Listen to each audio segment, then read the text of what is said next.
বউ আছে তো আমি কি করব? আমি কি করব? সে যখন আমার সাথে খারাপ কাজ করতো তখন তার বউ ছিল কোথায়? লালমনিরহাটের হাতীবান্ধা উপজেলার বড়কদা ইউনিয়নের মিলনবাজার এলাকায় বিয়ের দাবিতে মাদ্রাসা শিক্ষকের বাড়িতে অবস্থান নিয়ে অনশন করছেন সাবিনা ইয়াসমিন নুপুর নামে এক নারী। অভিযুক্ত ফেরদৌস আলম স্থানীয়ভাবে জামায়াতের রাজনীতির সঙ্গে সম্পৃক্ত এবং হাতীবান্ধা ইমাম কল্যাণ পরিষদের সাধারণ সম্পাদক হিসেবে দায়িত্ব পালন করছেন। পাশাপাশি তিনি ভবানীপুর সেপাতিয়া সিনিয়র মাদ্রাসার উপাধ্যক্ষ হিসেবেও কর্মরত। অভিযোগ ওঠার পর থেকে তিনি পলাতক রয়েছেন বলে জানা গেছে। একটু সাময়িক সুখের জন্যে মানুষের যে কত ক্ষতি হচ্ছে, এটা শুধু সাময়িক সুখের জন্য চিন্তা করে না। আপনাদেরকে প্রথমে একটু ভিডিও দেখিয়েছি, একটি মহিলার কষ্টের কথা শুনিয়েছি। সম্পূর্ণ ভিডিওটা দেখবেন। এই মহিলাটির হাজব্যান্ড থাকা সত্ত্বেও একটু ভুলের কারণে, শুধুমাত্র একটু ভুলের কারণে শয়তানের ধোঁকায় পড়ে একটু অন্য এক ব্যক্তির সাথে ছিলেন, তার সাথে একটু মজা করেছিলেন। কি মজা করেছিলেন সেটা আপনারা হয়তো বুঝতে পেরেছেন।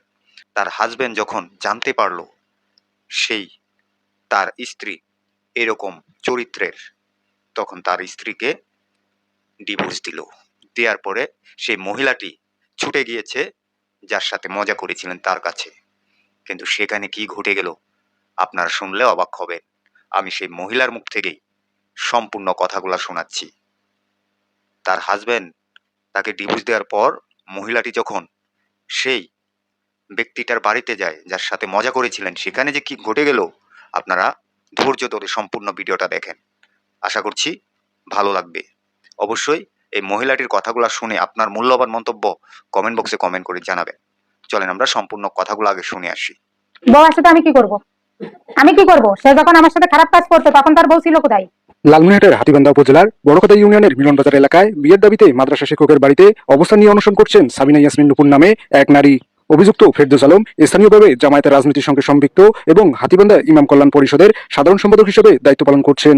পাশাপাশি তিনি ভবানীপুর সেপাতিয়া সিনিয়র মাদ্রাসার উপাধ্যক্ষ হিসেবেও কর্মরত। অভিযোগ ওঠার পর থেকে তিনি পলাতক রয়েছেন বলে জানা গেছে।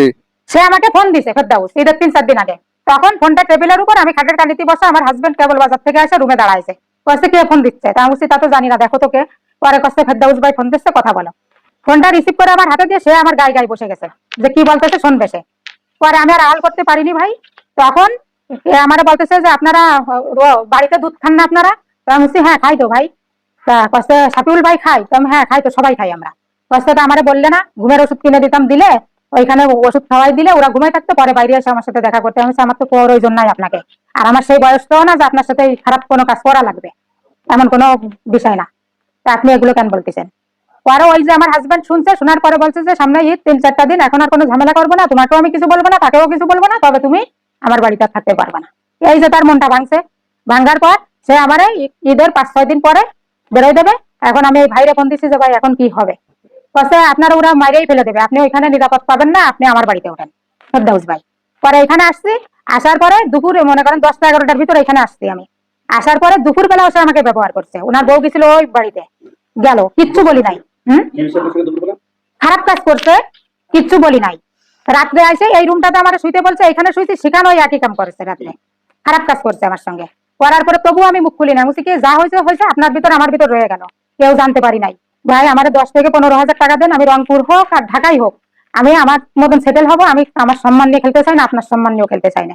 আমি সুন্দর মতো চলে যাবো এখান দিয়ে, এইখানেও আমার থাকা নিরাপদ হবে না, আপনি আমাকে নিরাপত্তা দিতে পারবেন না। এইভাবে বলে আমি কিন্তু আমারও পরের দিন সকালবেলা কষ্ট তুমি ফ্রেশ হও, গোসল টোসল করো, ফ্রেশ হও। ফ্রেশ হয়েছি, কষ্ট আমার সাথে হাতি বান্ধাই চলো গেছি। যাওয়ার পরে এক দোকানে আমার ওইখানে বসায় রেখে ঘন্টাখানেক পরে যায় বলতেছে ফোন দিয়ে যে আমি রংপুর চলে আসছি একটা কাজে, 2 দিনের ভিতর আমি এলাকায় ঢুকবো না। তাহলে আমি কি করবো এখন? আমার কোথায় ফেলে গেলেন আপনি? আপনার বাড়িতেও আমার রাখলেন না, এখন বাজারের উপরে নেওয়া, এটা আমি কোথায় যাবো, কি করবো? টাকা পয়সা নাই, আপনি তো জানেনই। তো এটা কোনো সমাধান হলো? কয়েকটি ছেলে পেলে আছে, ওদের আমি বলছি বাসা দেখে দেবে, ও তোমার কোনো কিছুর অভাব পড়বে না। আমি ওগুলো ছেলে পেলে আমি কি করবো? আমার অভাব মেটানোর জন্য তো ছেলে পেলের দরকার না, আমার তো সেই বয়সটাও নাই যে আমি ছেলে পেলে ব্যবহার করে টাকা ইনকাম করে আমার মতন আমি লাইফটা সাজাই নেবো, এমন কিছু না। আপনি এটা কি বলতেছেন? পরে 2 দিন থেকে আমার বলে যে আমি রংপুর রংপুর ডিস্টার্ব করেন না। পরে আমি ওইখানে একটা মহিলার বিষয়টা বলছি, যে কোনো একটা মহিলাকে বলার পরে ওই মহিলা আমাকে আশ্রয় দিছে। দেওয়ার পরে ওইখানে আমি 2 দিন কাটাইছি। কাটানোর পরে ওনারাও, আমি তারপরেও বলছি ভাই আপনি কি করবেন, আমার বিষয়টা একটু ভাবেন না, আমার তো কেউ নাই কিছু নাই এখানে। আপনি যেটা ফেরদাউস ভাইকে বললাম, ভাইকে আমি আর কি করতে পারি আপনার জন্য? আমার বাড়িতে আপনাকে রাখা যাবে না, তো আমি রাখা যাবে না, তাহলে আপনি রিস্ক নিয়ে কেন নিলেন আমাকে? কেন আনলেন? আর আর এগুলো কেন করলেন আমার সঙ্গে? আমার অভিযোগ এটা। এখন আমি আপনার বাড়িতে আসবো, এখন আপনি আমাকে বিয়ে করবেন, স্বীকৃতি দেবেন, কি করবেন সেটা আপনার ব্যাপার। এই বিষয়টা আমি আর কাউকে দায়ী করবো না। আমি এখন বিয়ে করবেও আমাকে, বউ আছে তো আমি কি করব? আমি কি করব? সে যখন আমার সাথে খারাপ কাজ করতো তখন তার বউ ছিল কোথায় বলেন? তখন কোথায় ছিল বউ? তবে ফেরদৌস আলমের স্ত্রী জানান, এই মহিলার চরিত্রই খারাপ, ক্যারেক্টার একদমই বাজে। এর আগেও 5টা বিয়ে হয়েছে, সব মানে ফাঁসায় বিয়ে করছে। আর এখানে ঘটকালি আমাদের এখানে বড় খাতায় ছিল, পাম্পের ম্যানেজার ছিল লোকটা, উনিও মারা গেছে এই মহিলারই অত্যাচারে। আর তারপর পরিচয় ছিল কাজের সাথে, হয়তো অত ভালো মন্দ কিছু বোঝে নাই, ভালো পরিচয় ছিল, যার কারণে এই শাফিউল ভাইয়ের কাছে ঘটকালি করে আবার বিয়ে দিছে। বিয়ে দেওয়ার পরে এখানে 5 বছর সংসার করছে। সংসার করার পরে এখন ওদের মধ্যে কি বুদ্ধি করছে, ওরা কিভাবে ফাঁসানোর চেষ্টা করছে আল্লাহ জানুক, ওগুলো আমি তো জানি না। এখানে ওনার হাজবেন্ড নিজে এসে রেখে গেছে যে এখানে 2 দিন থাকবে, চলে যাবে। মহিলা যে এখানে 7 দিন থেকে আসে, কোনো রিপোর্ট দিল না। আর কাল একসঙ্গে কাজী সহ খাওয়া দাওয়া করছে, কাজী রংপুরে চলে গেছে ওনার কাজে। আর এই মহিলা আপনাদের ডেকে যত অভিযোগ দিচ্ছে মিথ্যা অভিযোগ। দর্শক, এই যে মহিলাটির কথাগুলা শুনেছেন, তিনি যে কথাগুলা বলেছে তার সাথে কি কি ঘটেছে, এখানে আপনারা কাকে প্রকৃত অপরাধী ভাববেন সেটা অবশ্যই কমেন্ট বক্সে কমেন্ট করে জানাতে ভুলবেন না। ভিডিওটা সর্বোচ্চ পরিমাণ শেয়ার করে সবাইকে দেখার সুযোগ করে দিবেন। সবাই ভালো থাকবেন, সুস্থ থাকবেন। পরবর্তী কোনো একটা ভিডিওতে আপনাদের সাথে দেখা হবে। আসসালামু আলাইকুম।